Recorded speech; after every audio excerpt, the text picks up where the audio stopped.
How's it going, Eliminators? Today, we're going to be working on a weird problem that I've never run into before.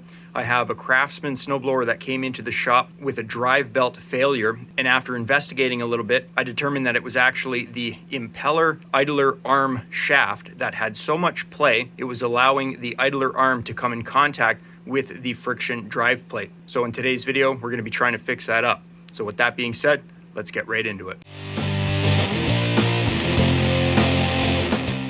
So it appears that when I engage the auger lever, this right there is hitting the drive pulley. But if we pull it forwards, so there's too much play in this shaft here, and that is right back there. So the issue is that this shaft here, that's what runs your idler arm and idler pulley for the auger belt. It has so much play. Now when the snowblower is flipped up on its end, gravity is pulling it all the way down where it does not come in contact with the friction plate.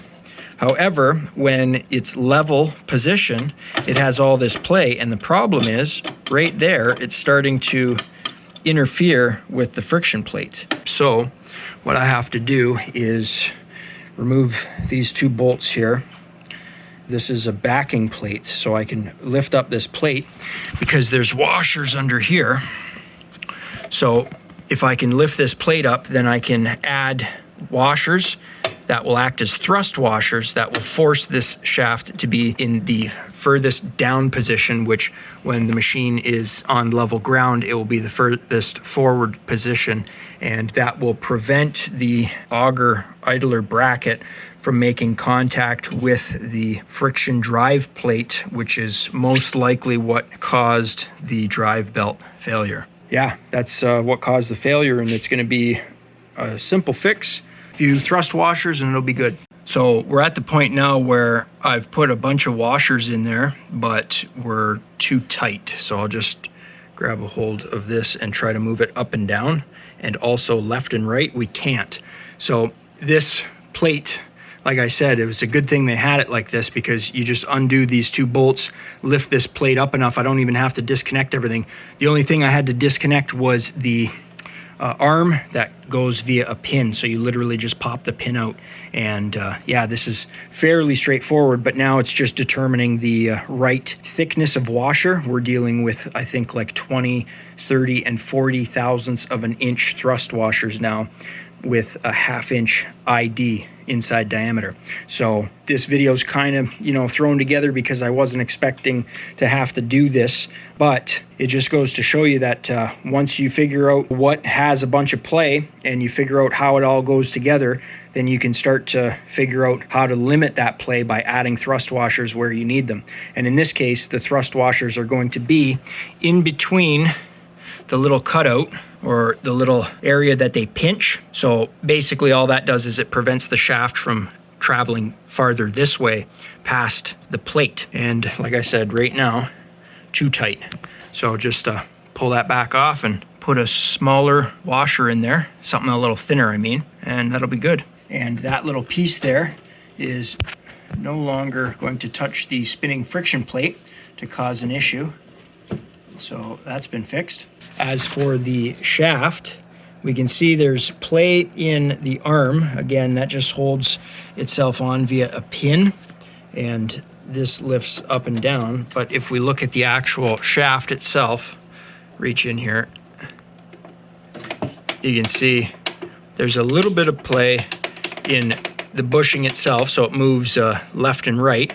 But if I try to lift it up and down, there's absolutely no movement, and we can still spin that thing, which is cool. So this should be fixed. So I'm gonna wipe off the friction plate there with some oil and grease remover, and then, yeah, get some new belts installed on this thing. All right, so I have two new belts on here, both the traction belt and the impeller belt, commonly referred to as the drive and the auger. They're Husqvarna belts because this type of Craftsman, they're all Husqvarna part numbers. But basically, one thing I wanted to show you was that with the drive in the disengaged position, you can see how forwards the friction plate is.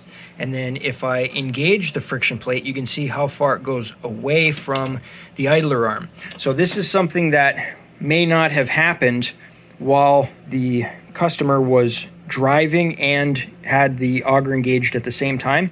This belt, slip and interference issue would have happened when he stopped driving, so he let off of the drive, and then he got on the auger to clear out the auger housing of snow, because that's when we were running into that interference.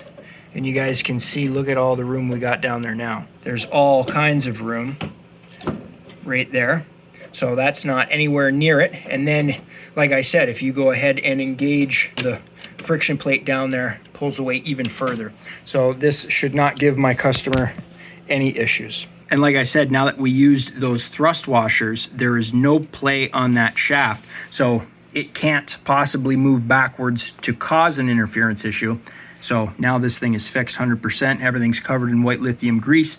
I'm going to flip this machine back up, put the access panel on, and this repair is pretty much done. Well, that's going to be it for today's video. Simple repair. Glad they made that piece at the back with just 2 bolts, and I was able to pull it off to get those washers onto that shaft to limit that play. And now the idler arm for the impeller belt moves without coming in contact with the friction drive plate on the bottom there. And like I said, my customer should not have any issues. We have 2 brand new OEM belts installed. He should be good to go for the next snowstorm. But with that being said, if you guys enjoyed the video, think about leaving me a thumbs up. It really helps me out.